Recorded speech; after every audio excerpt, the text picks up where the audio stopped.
अच्युतं केशवं कृष्णदामोदरं नामो नारायणं जानकी वल्लभम्। अच्युतं केशवं कृष्णदामोदरं राम नारायणं जानकी वल्लभम्।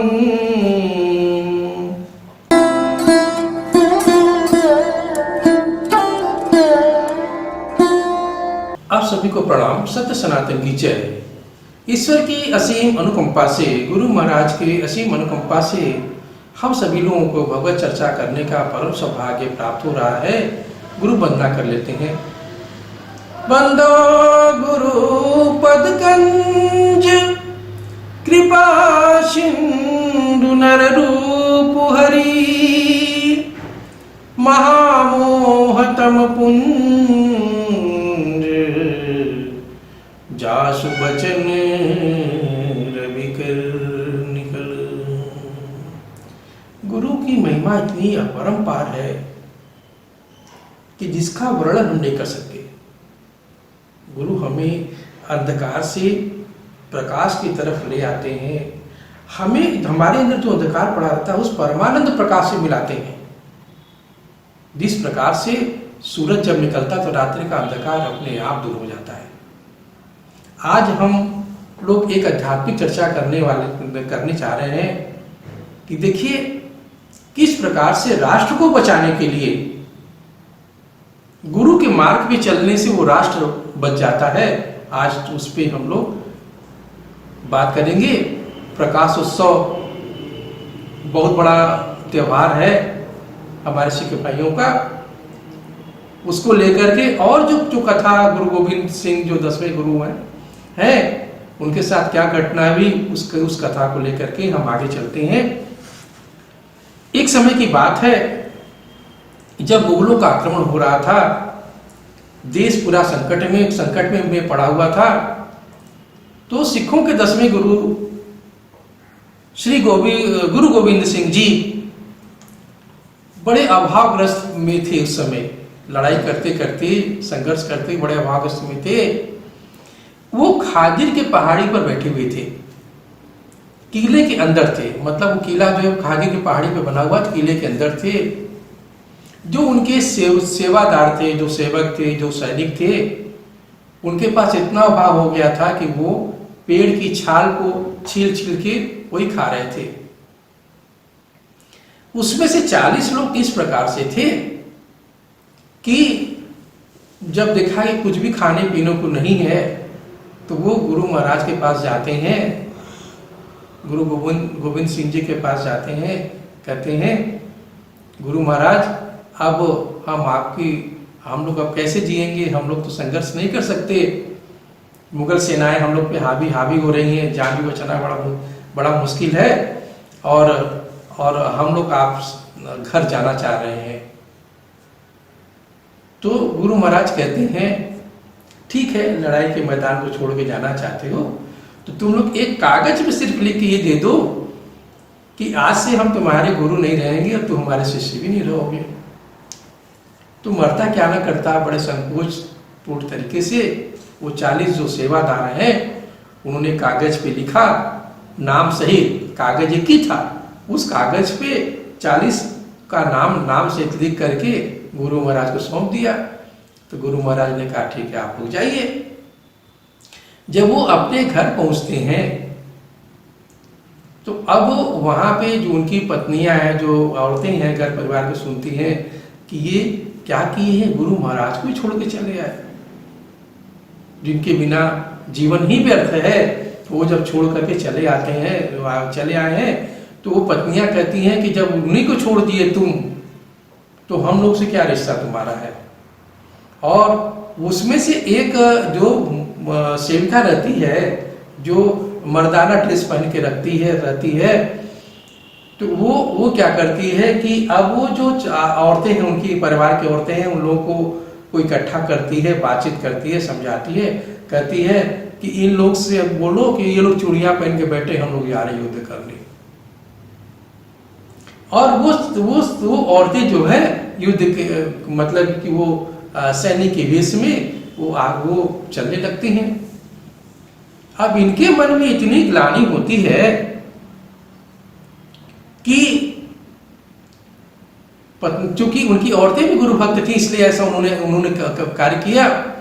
अब वो उनके जो 40 सेवादार हैं उनके मन में, चूंकि अब वो मन में आत्मग्लानि भी हो रही थी, पछतावा भी हो रहा था कि क्या हम औरतों से भी क्या गुजरे हैं। तो वो क्या करते हैं कि 40 जो है सर पे पगड़ी बांध करके वो युद्ध के मैदान में लौटाते हैं। अब जहां गुरु महाराज के पास नहीं जा पा रहे हैं डर के मारे। अब वो जो थोड़ी दूरी पे जो है वहां पे अपना टेंट वेंट लगा करके वो लोग है इकट्ठा है कि मुगल सेना से हम लोग युद्ध लड़ेंगे। अब उनको ये सुनाई पड़ता है कि गुरु महाराज अकेले हैं, पड़ गए हैं और मुगल सेना उनको घेर के खड़ी है। अब देखिए रात्रि का समय है, शाम का समय है। मुगल सेना ये समझ रही है कि वो जो 40 जो सैनिक वेश में है सेवादार, वो ही उनको यदि हम लोग मार लेंगे तो हम लोग विजय हासिल हो जाएगा। अब गुरु महाराज उस पहाड़ी पर से बैठ के सब देख रहे हैं कहानी को। मुगल सैनिक आते हैं, आक्रमण करते हैं। अब इनके मन में तो गिलानी थी, इतनी बहादुरी से लड़ते हैं कि वो 40 न मालूम कितने मुगल सैनिक को मारते हैं। और मारने के बाद इसमें इनमें भी कोई जिंदा नहीं बचता है 40 सेवादारों में। अब गुरु महाराज अब उतर के वो भी आते हैं, तो सैनिक तो अपना से भाग जाते हैं, डर के मारे मुगल सैनिक भाग जाते हैं और आते हैं।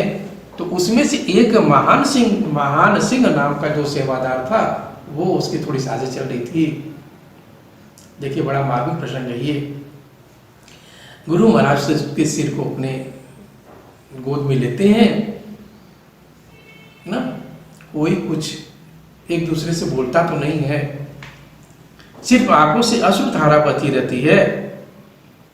तो गुरु महाराज कहते हैं कि बताओ तुम्हें क्या चाहिए, तुमने तो बहुत कुछ दे दिया। तो बस महान सिंह कहता है कि मालिक,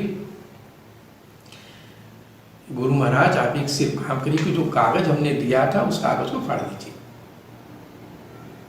तो गुरु महाराज कहते हैं कि कागज तो मैंने पहले ही फाड़ दिया मन में से, लो मैं भी इसको ही फाड़ दे रहा हूँ। फाड़ देते हैं और कहते हैं कि चलो आज से मैं तुम लोग को मुक्त करता हूँ। और वहीं पे गुरु महाराज उन सभी को मुक्त कर देते हैं। मुक्त करने का मतलब ये मतलब समझिए, उनको उस परलोक के धाम को देते हैं जिसको समझना ही अध्यात्म है। और वहीं पे उन लोग का नाम रखते हैं, उनके नाम रखते हैं मुक्ता, 40 मुक्ता। और उनके याद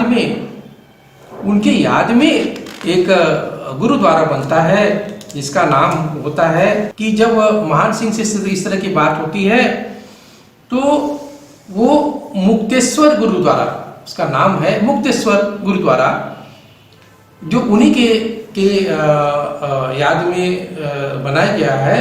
और इसी याद में गुरु महाराज ने 10वें गुरु जी ने वो खालसा पंथ को भी शुरू किया था।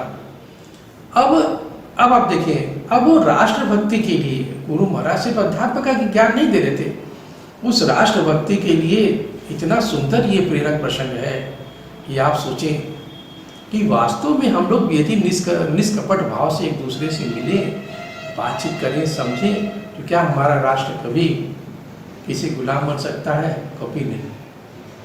इसलिए अपनी भारतीय संस्कृति को समझें, उसकी पालन कराएं, बच्चों को माता पिता का चरण छूना सिखाएं, और जो गुरु के रूप में हैं, चाहे टीचर हो चाहे कोई बड़े भी लोग हैं, उनका मान सम्मान करना सिखाएं।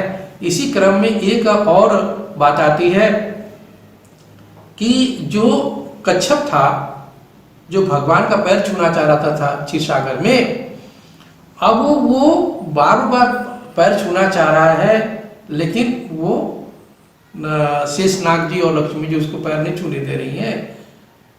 तो वो देख के हंसते हैं और बाद में कहते हैं कि रामा अवतार में मैं तुम्हें पूरा मौका दूंगा। आगे एक छोटा सा भजन है। अच्युतम केशवम कृष्ण दामोदरम नामो नारायणम जानकी वल्लभम।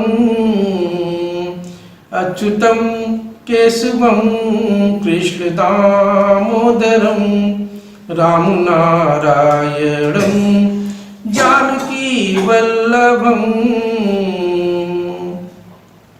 कौन कहते हैं भगवान आते नहीं, कौन कहते हैं भगवान आते नहीं, तुम मीरा के जैसे बुलाते नहीं।